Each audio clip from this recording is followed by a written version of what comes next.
natin yung paa ng manok. Meron tayo dito sibuyas, tsaka sili labuyo. So, nakulo na yung tubig natin. Lagay na natin yung sibuyas at tsaka sili ng labuyo.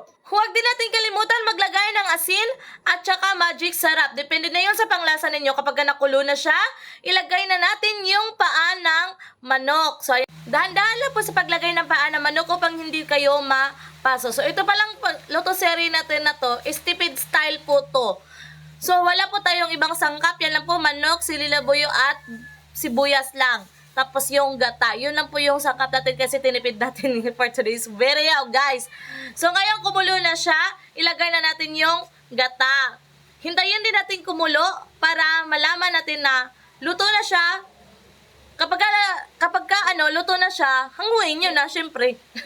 Salang nyo na sa lamesa at papakin nyo na. Ang sarap papakinin kasi paa. Gustong-gusto ko salang-halang is yung paa.